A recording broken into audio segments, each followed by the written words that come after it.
Terima kasih telah mengklik video ini. Di episode sebelumnya, kita sudah membahas kisah tentang Bunda Maria dan akhir hidupnya. Dan di episode kali ini, kita akan membahas kisah tentang seorang nabi yang luar biasa ketaatannya. Siapakah nabi itu? Tetapi sebelum itu, jangan lupa untuk subscribe channel ini supaya bisa lebih berkembang lagi ke depannya, dan nyalakan loncengnya agar kalian tidak ketinggalan video terbaru dari kami. Langsung saja kita masuk ke dalam kisahnya. Ini dia kisah tentang Nabi Yunus.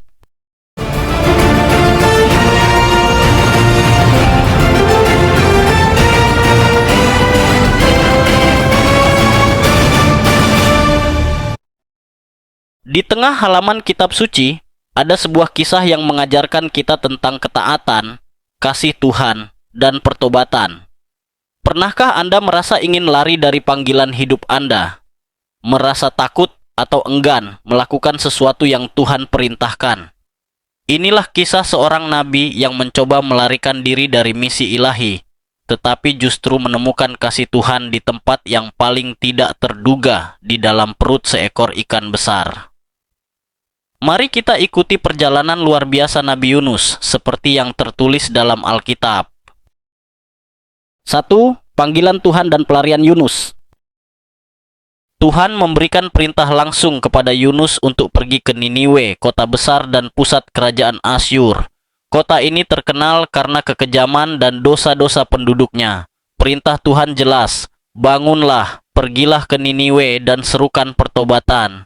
Namun Yunus menolak. Bukan karena ia tidak mendengar atau tidak mengerti, melainkan karena ia tidak setuju dengan rencana Tuhan.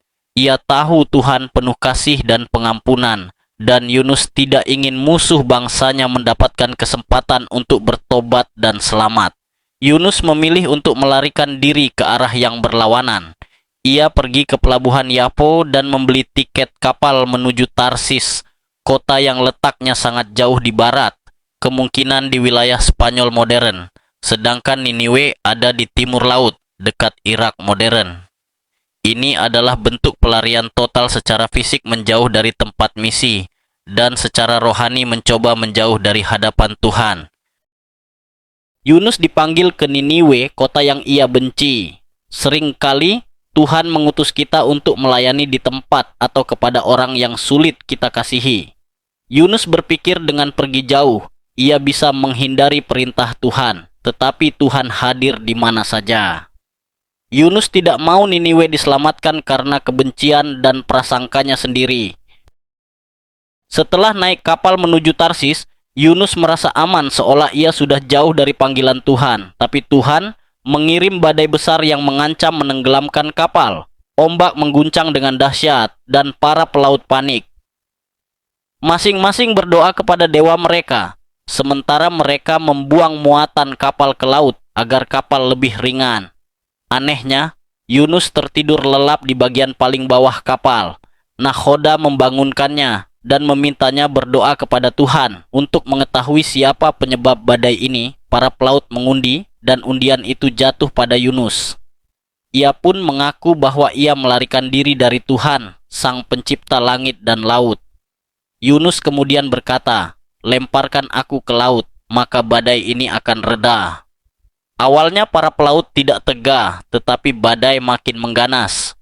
Akhirnya, mereka memohon ampun kepada Tuhan, lalu melemparkan Yunus ke laut. Sekejap badai pun reda, dan para pelaut takut akan Tuhan yang hidup. Ketaatan kita memengaruhi orang lain. Begitu juga ketidaktaatan kita. Pelarian Yunus bukan hanya merugikan dirinya, tetapi juga membahayakan nyawa para pelaut. Tuhan bisa memakai badai untuk membawa kita kembali ke jalan yang benar. Kadang masalah besar dalam hidup adalah cara Tuhan menggugah kita agar sadar dan bertobat. Pengakuan dosa membuka jalan pemulihan. Yunus jujur mengakui kesalahannya, dan itu menjadi langkah awal kembalinya ia ke rencana Tuhan. Setelah dilemparkan ke laut, Yunus seharusnya tenggelam. Namun, Tuhan mengutus seekor ikan besar, bukan disebut paus dalam teks asli, hanya ikan besar, untuk menelannya. Yunus berada di dalam perut ikan itu selama 3 hari 3 malam. Di tempat yang gelap, pengap, dan penuh tekanan itu, Yunus akhirnya merenung dan berdoa. Doanya tercatat indah dalam kitab Yunus pasal 2. Ia mengakui bahwa ia berada di ambang maut, namun Tuhan masih mendengarnya. Dalam kesusahanku, aku berseru kepada Tuhan, dan Ia menjawab aku. Dari tengah-tengah dunia orang mati aku berteriak, dan Engkau mendengar suaraku. Doa itu adalah doa pertobatan dan penyerahan diri sepenuhnya. Yunus sadar bahwa hanya Tuhan yang bisa menyelamatkan. Setelah 3 hari, Tuhan memerintahkan ikan itu memuntahkan Yunus ke daratan. Tuhan tidak menghukum untuk membinasakan, tetapi untuk memulihkan. Ikan besar bukan hukuman kematian, tetapi tempat perlindungan sementara agar Yunus punya waktu untuk bertobat. Kegelapan bisa menjadi tempat pencerahan rohani. Justru di tengah kegelapan perut ikan, Yunus mengalami titik balik pertobatan. Doa tulus dari hati yang hancur selalu didengar Tuhan. Tidak peduli sedalam apa kita jatuh, Tuhan masih mendengar seruan kita. Setelah dimuntahkan ikan besar ke daratan, Tuhan berbicara lagi untuk kedua kalinya kepada Yunus. Bangunlah, pergilah ke Niniwe, dan sampaikan kepada mereka pesan yang aku perintahkan kepadamu. Kali ini, Yunus taat. Ia berjalan menuju Niniwe. Kota yang besar membutuhkan 3 hari perjalanan untuk mengelilinginya. Saat masuk ke tengah kota, Yunus berseru, 40 hari lagi, maka Niniwe akan ditunggang balikkan. Pesan ini singkat, tegas, dan langsung mengarah pada pertobatan. Hebatnya, penduduk Niniwe percaya kepada Tuhan.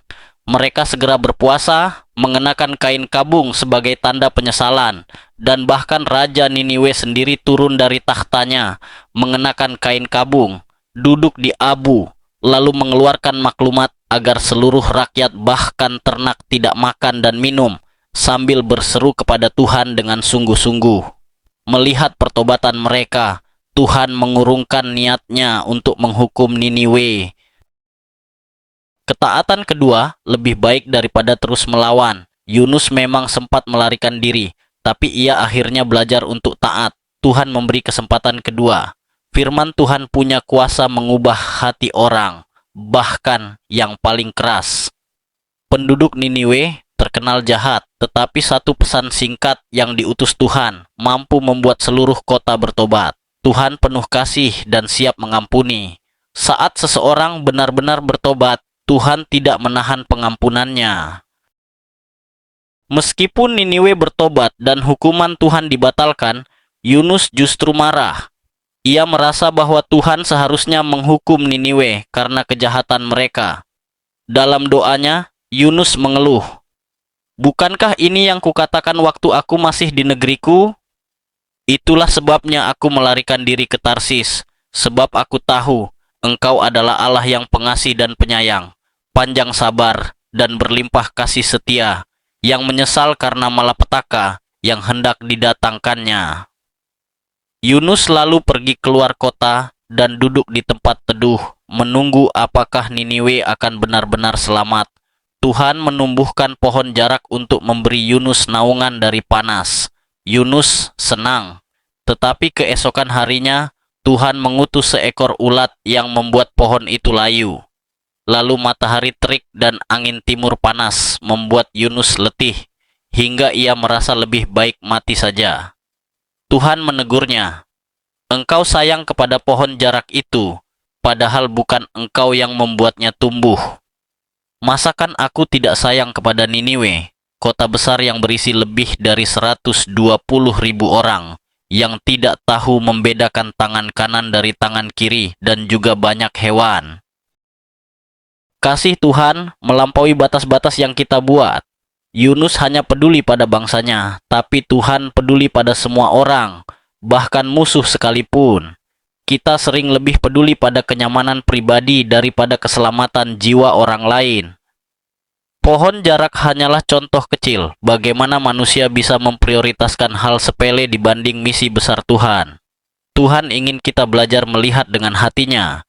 Misi kita bukan hanya menyampaikan kebenaran, tapi juga membagikannya dengan kasih. Begitulah kisah tentang seorang Nabi Yunus. Yang dapat kita pelajari dari kisah seorang Nabi Yunus adalah, kisah Yunus mengajarkan kita bahwa kasih dan rahmat Tuhan jauh lebih besar daripada keegoisan dan prasangka manusia. Tuhan menginginkan semua orang, bahkan musuh kita sekalipun, untuk bertobat dan menerima keselamatan. Jadi, ketika Tuhan memanggil kita, jangan lari. Percayalah bahwa rencananya selalu yang terbaik, bahkan jika jalannya terasa sulit atau menakutkan. Dan jangan lupa untuk subscribe channel ini supaya bisa lebih berkembang lagi ke depannya. Dan nyalakan loncengnya agar kalian tidak ketinggalan video terbaru dari kami. Dan terima kasih telah menonton sampai habis. Sampai jumpa di episode selanjutnya.